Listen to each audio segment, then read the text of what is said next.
lẹ́yìn èèyàn mi báwo ni ṣàlàáfíà mo bá yín ṣe rí kéèsì tèmi in fact ẹ fẹ́ lè wọnú fóònù yín ẹ fẹ́ lè ní kí wọ́n fún yín ládírẹ́sì àwọn olórí burúkú pé ẹ fẹ́ pààyàn kódà anyway gbogbo ẹ̀yin tẹ́ bá ṣalábàápàdé ríìlì kẹ́ yé bú mi o tí ò bá ti take yín lọ sí full video ẹ kílìkì orúkọ tó wà lórí rí Ògidì ọmọ Yorùbá ẹ rí full video ní page mi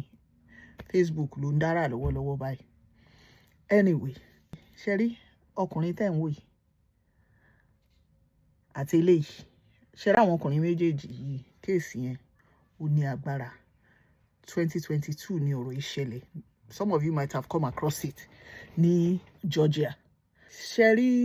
àwọn ọkùnrin méjèèjì ọkọ àtọkọ ni wọ́n mi mọ̀ bí mo ṣe fẹ́ pè wọ́n ṣàfẹ́ra wọn ẹ ṣàmọ àárín yẹn so Georgia Bureau of Investigation ìyẹn bíi headquarters àwọn ọlọ́pàá ní Georgia ẹnìkan táwọn lólobó mi mọ̀ bóyá ẹ ti gbọ́n pa dark web ṣe wọn pé dark web wà tó jẹ́ pé àwọn èèyàn máa ń lọ síbẹ̀ tán ti máa ń ra èèyàn tán gbogbo nǹkan burúkú láyé yìí dark web ló wà ìgbà míì gan ẹ rí pé ẹ gba notification pé wọ́n ti rí email yín ní dark web nǹkan tó ń dánwò ní dark web yẹn ó lágbára so constantly àwọn FBI wọ́n máa ń log in síbẹ̀ láti máa wo nǹkan tó ń ṣẹlẹ̀ so but in this case they got a tip pé there's a center tó wà fún àwọn ọmọ kéékèèké tí wọ́n bá sọnù àbáwọn ọmọ kéékèèké tí wọ́n bá exploit tó jẹ́ pé bóyá wọ́n ń lò wọ́n ní ọ̀nà tí ò tọ́ so tip yẹn wá sọ pé wọ́n rí àwọn fíìmù àgbélérọ ṣe mọ̀ téèyàn bá ṣe fíìmù nínú ilé èèyàn homemade video nípa bó ṣe ń ṣe àṣemáṣe pẹ̀lú àwọn ọmọ kéékèèké ìgbà tí wọ́n trace video yẹn wọ́n rí pé it was from a Google account linked to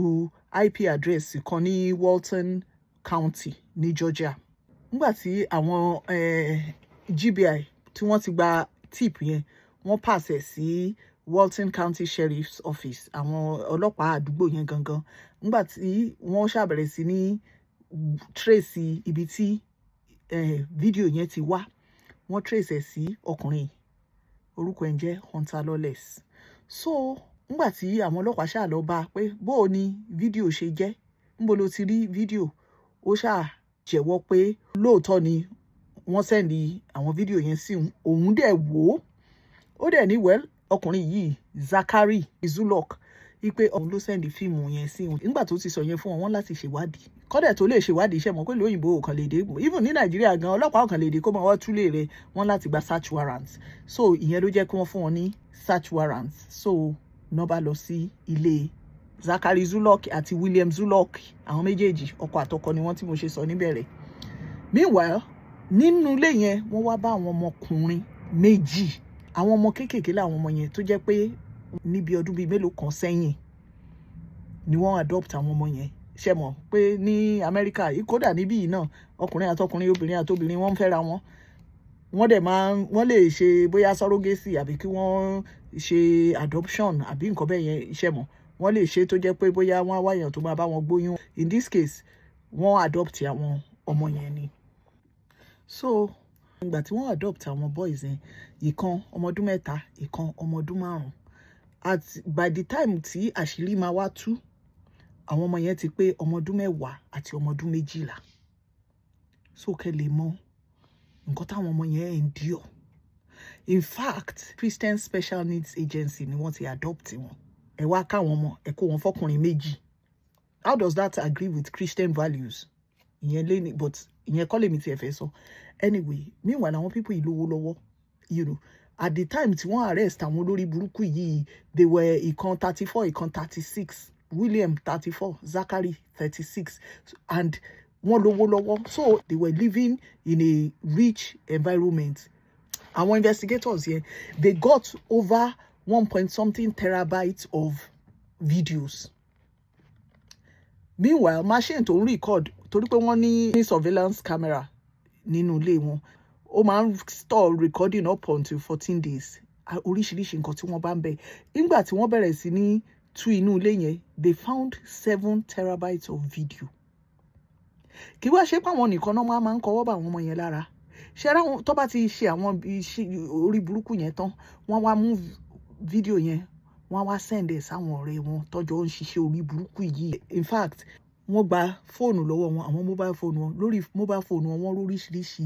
images, graphic images, gbogbo orí burúkú tó ń ṣe pẹ̀lú àwọn ọmọ yìí, látojú òdì látojú fùrọ̀ tó ń bá àwọn ọmọ lọ́mọ sùn, àwọn kéékèèké láti ọmọ ọdún 5 àti ọmọ ọdún 3. But ṣé mọ̀ pé CPS àbí kí náà ń pè wọ́n náà, àwọn náà drop ball because the fact pé èèyàn adopt ọmọ kò mean pé kẹ́ má tẹ̀ máa lọ check àwọn ọmọ yẹn. Ṣé àwọn ọmọ yẹn ò lọ sí school ni? Ṣé kò sí olùkọ́ tó rí? Ṣé àwọn ọmọ yẹn ń rìn normally? Ṣó possible pé kí wọ́n má tiẹ̀ fura pé bóyá nǹkan kan ṣẹlẹ̀ sáwọn ọmọ yìí? Ṣé mo sọ nínú last video mi tí mò ń sọ̀rọ̀ nípa safeguarding. As a teacher you are trained láti notice any differences nínú bọ́mọ ṣe ń hùwà, bóyá ọmọ máa ń ṣeré tẹ́lẹ̀ tí ò ń ṣeré mọ́, àbí bó ń rìn bákan. Gbogbo schools ló ní safeguarding lead tó yẹ pé tí nǹkan báyẹn ṣẹlẹ̀ wá pàṣẹ sí safeguarding lead. Gbogbo council nílùú òyìnbó wa níbí pàápàá jùlọ ní UK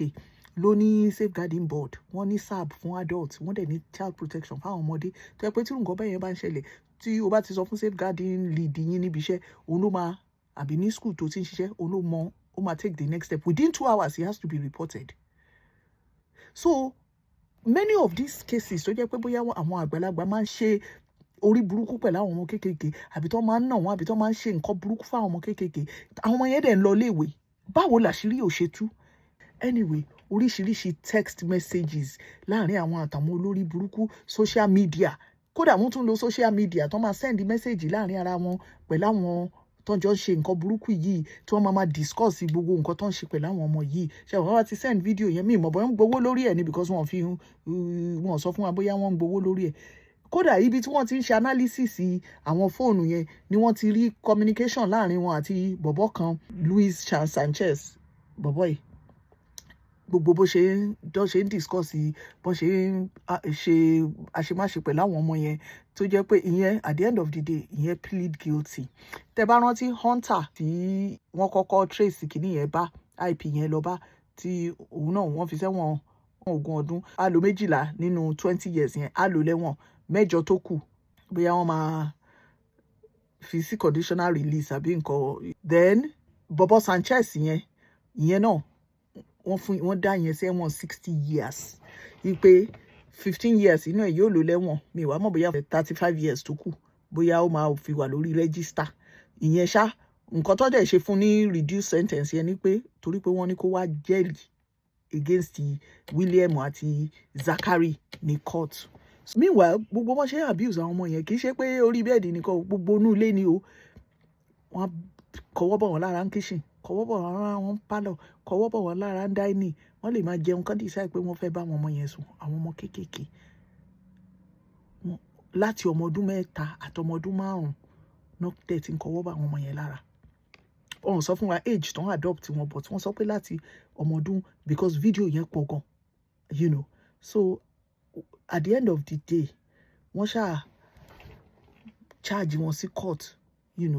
very serious offence ni o. Èyí William ó ṣáà ní òun jẹ̀bi fún 6 counts ni wọ́n charge ẹ̀ fún. Ara ẹ̀ ní pé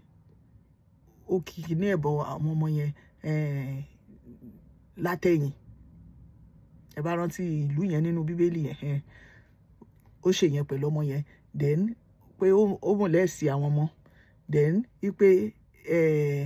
ó tún incest, mọ meaning incest. Ó tún jẹ́ káwọn ọmọ yẹn kan tún máa bára wọn ṣe nǹkan. Ọlọ́run máa kú rọ̀jú o. Kéèsì mo gbọ́ nípa ìgbà tó ṣẹlẹ̀, bí lè sùn for days. Mo fẹ́ pààyàn. So nígbà tó ṣáà di October, ṣé August 2024 ni èyí William plead guilty. Nígbà tó di October, Zachary náà òun náà plead guilty sí nǹkan kan náà. Child aggravated pé ó ń fipá bọ́mọ lò látẹ̀yìn, aggravated ṣe ọmọkùnrin làwọn ọmọ yẹn, so àtẹ̀yìn ni aggravated child molestation, pé incest, pé wọ́n tún exploit àwọn ọmọ kéékèèké lọ́nà àìtọ́. Ó ṣáà ní pé lórí ti incest yẹn pé òun ò ṣe nǹkan kan kíní kan. Anyway, nígbà tó ṣáà di December 2024 George adájọ́ wá ṣáà ní tó sẹ́ńtẹ́ǹsì tí wọ́n fún wọn ní 100 ọdún pé kò dẹ̀ sí àyè pé parole early parole àbí pé bóyá wọ́n máa jáde pé wọ́n máa lo 100 ọdún yẹn tán gbáko ẹyọ kọ̀ọ̀kan àwọn méjèèjì 100 ọdún. Ìdí tí adájọ́ yẹn dẹ̀ ṣe dájọ́ bẹ́ẹ̀ yẹn fún wọn ni pé ó sọ pé so that wọn ò ní tú wọn lẹ̀ at any time àwọn ọmọ yẹn ò ní fojú kàn wọ́n mọ́ láyé pé because nǹkan tójú àwọn ọmọ yẹn rí wọn ò gbúdọ̀ tún iṣẹ́ mọ̀ tó bá ṣe pé with parole wọ́n lè jáde kó tún jẹ́ pé àwọn ọmọ yẹn máa rán ni pé wọ́n fẹ́ káwọn ọmọ yẹn kọ́kọ́ àwọn ọmọ yẹn balẹ̀ pé àníṣẹ́ títí aláyé fi máa jáyé wọn ò ní fi ojú kan nígbà wọ́n fún yàn lẹ́wọ̀n ọdún 100 tó sì ti 34 ó ti 36 ẹ bá ń ṣì ẹ̀wọ̀n náà máa kú sí. So kí lẹ feel báwo ló ṣe ń ṣe yín gbà tẹ́ gbọ́ kéèsì and kí ni kì í ṣe pé láàrin irú àwọn èèyàn bẹ́ẹ̀ nìkan ni irú nǹkan bẹ́ẹ̀ ti máa ń ṣẹlẹ̀ even àwọn tó jẹ́ ọkùnrin àtobìnrin kéèsì míì wà tí mo máa mú wá fún yín tó tiẹ̀ jẹ́ ọkùnrin àtobìnrin náà tó jẹ́ pé wọ́n ṣe jù bẹ́ẹ̀ lọ fáwọn ọmọ tí wọ́n adopt ìkan náà tún wà obìnrin àtobìnrin ni wọ́n kéèsì tìyẹn náà sad gan mélòó nǹkan ń ṣẹlẹ̀ láyé mẹ́wàá ń ṣẹlẹ̀ ní dúníyàn ìgbà míì bá wà àwọn èèyàn máa ń wò pé bóyá àwọn dúdú ń táwọn òyìnbó ń dánwò ó ní agbára ọlọ́mọ jẹ ẹ wo àwọn ọmọ ọlọ́mọ ẹ wo bọ́n ṣe bá yé àwọn yẹn jẹ́ kí làwọn ọmọ yẹn máa go through báyìí tàbá tún ní ká wò in the last 2 years àwọn ọmọ yẹn they are really thriving àwọn ọmọ yẹn wọn jẹ́ kí gbogbo nǹkan tójú wọn yẹn rí kó dìre wọn thank God wọ́n ṣì young although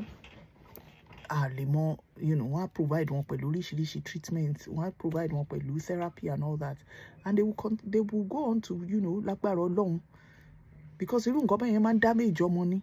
but from what they said pé àwọn ọmọ yẹn they are doing very well ṣe mọ̀ pé láàrin ìgbà tọ́rọ̀ yẹn bẹ́ẹ̀ lẹ́gbẹ̀ẹ́ it took 2 years tán fi ń ṣe investigation but ṣe mọ̀ wọ́n láti ṣèwádìí débi tó jẹ́ pé wọn ò ní mú wọn báyìí wọ́n mú wọn báyìí ni wọn ò ní lè bọ́ kódà àwọn investigators àwọn prosecutors wọn ò lè gbàgbé it was so traumatic fáwọn tó ṣe investigation yẹn how much wọn àwọn mọ kíní yẹn traumatize wọn gidi gan ni tó jẹ́ pé àwọn fúnra wọn láti rí therapist ṣe mọ̀ à ń sọ lérò èfè báyìí àwọn tó jẹ́ pé wọ́n wo àwọn videos yẹn nǹkan tójú wọn rí nínú àwọn because wọ́n láti mo sọ pé 7 terabytes of video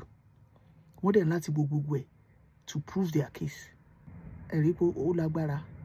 ẹ̀mí burúkú ó ń gbénú àwọn èèyàn ẹ̀rẹ̀ lòmíì báyìí tí ó kó aṣọ kọ́ra ẹ̀rọ pẹ̀ ti rí èèyàn ẹranko ẹlòmíì ó yẹ kó mọ gbé nínú aginjù nínú igbó láàrin wild animals kí lẹ feel ẹ̀wọ̀n 100 ọdún tán fi wọ́n sí yẹn ṣe feel pé ìyẹn dáa tó àbí kí lẹ irú ẹjọ́ wo lẹ rò pé ó yẹ kán dá fún wọn ẹ jẹ́ ń gbọ́ ń tẹ́ bá rò ó lágbára mẹ́wàá ń ṣẹlẹ̀ anyway ire o.